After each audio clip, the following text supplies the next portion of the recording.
Meerut the Avenue Public School G pocket Ganganagar में शुक्रवार और शनिवार को Centre of Creative Learning CCL-IIT Gandhinagar Gujarat के द्वारा चल रही 2 दिवसीय टीचर ट्रेनिंग का आज दूसरा दिन था। कार्यशाला प्रात 08 बजे से शाम 5 बजे तक चली। कार्यशाला के दूसरे दिन का थीम लर्निंग मैथ्स और साइंस विद टॉयज रहा। IIT गांधीनगर के प्रोफेसर जय ठक्कर, प्रोफेसर शिल्पा बंसल और प्रोफेसर आस्था जी ने ट्रेनिंग के दौरान आज विभिन्न गणित और विज्ञान की छोटी छोटी गतिविधियों के द्वारा समझाया गया कि किस प्रकार से कक्ष में विद्यार्थियों को सक्रिय रखकर व्यक्तिगत या सामूहिक गतिविधियों से रोचक बनाया जा सकता है। उन्होंने फुटबॉल के माध्यम से पृथ्वी, सूर्य, चांद की स्थितियों का बहुत ही सुंदर प्रस्तुतिकरण दिया। कक्षा नर्सरी से कक्षा 5 के विद्यार्थियों के लिए pixel, 3D space, paper cutting से विभिन्न गतिविधियों के माध्यम से शिक्षण को सरल बनाने के तरीकों को बताया। कक्षा में गणित विषय के कठिन भाग को रोचक और सरल तरीकों से विद्यार्थियों को कैसे समझाया जाए सिखाया गया। छोटी छोटी रोचक गतिविधियों का कक्षा में प्रयोग करके विषय को सरलतम व दैनिक जीवन की गतिविधियों के साथ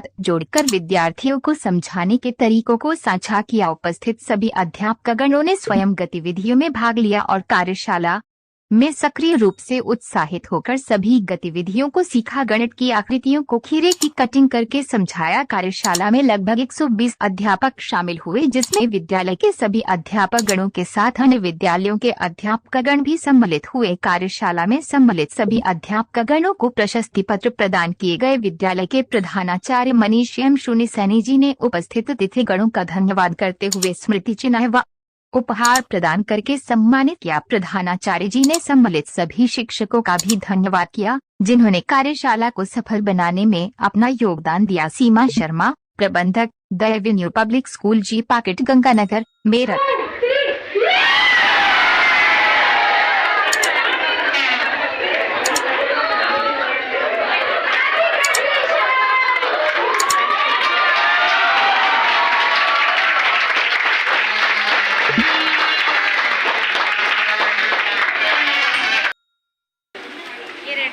हाँ, यहाँ पे जल्दी आप ये जो पीछे वाला हिस्सा है ना, ये जो बचा हुआ है नीचे, इसको उल्टा पीछे कर दीजिए। हाँ, ऐसे है ना। अभी से वापस से ये खोलिए। ये कौन सी टोपी हो गई? बढ़िया, फायरमैन कैप या फिर राजा जैसी भी लग रही है ना,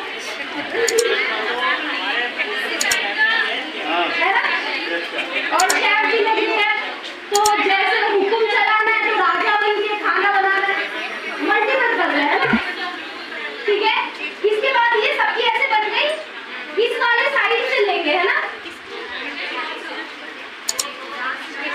सबकी बन गई ना। सब लोग एक बार राजा टोपी लगा के दिखाइए। सब लोग राजा टोपी लगा के दिखाइए। किसी को फोटो लेनी है तो ले लीजिए। सब लोग लगाइए। सेल्फी शुरू हो। जुड़ा हुआ है वो वाला हिस्सा अपने हाथ से पकड़ा हुआ है ऊपर की तरफ। अब इसे बीच की तरफ से ऐसे फोल्ड करेंगे, मतलब आगे पे ऐसे, हाँ, इस तरह से जैसे बोर्ड में बनाते थे बचपन में। इस तरह से दोनों साइड से हाफ तक ऐसे फोल्ड कर देंगे। अच्छे से क्रीज लगा लेंगे एकदम बढ़िया से। कर लिया सबने?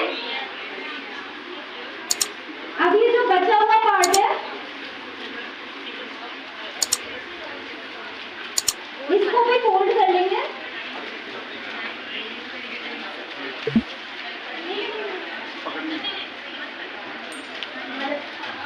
तो ये वैसे तो आज सर ने बता दिया था, तो देखते किस किसको याद है। ये कौन सी टोपी बन गई? नहीं यार, मैं बताती हूँ। मैम ने बता दिया था। और ये कहाँ पहनते हैं?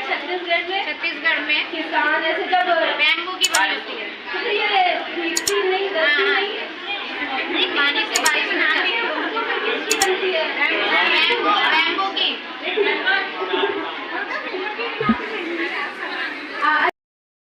यात्रा करने के लिए क्या चाहिए? शिफ्ट चाहिए और क्या चाहिए? बोट चाहिए, ओके। तो ये प्रज्ञा गई थी और फिर उसने मतलब वहाँ पे शिप में उसको मिली और को चलो गोवा लेकर जाते और उसका गोवा पे लेकर जाते। तो सबसे पहले उसको शिप चाहिए और शिप को चलाने के लिए कौन चाहिए? आपको शिप चलाना आता है? तो फिर कैप्टन चाहिए। तो उसने एक कैप्टन को पकड़ा जाके कि मुझे लेकर जाओ। और अभी बच्ची है तो कैप्टन बोला ठीक है मैं आपको लेकर चलूंगा, और जहाज पे और भी लोग थे। तो कैप्टन बोला कि मैं आपको लेकर चलूंगा लेकिन एक शर्त है।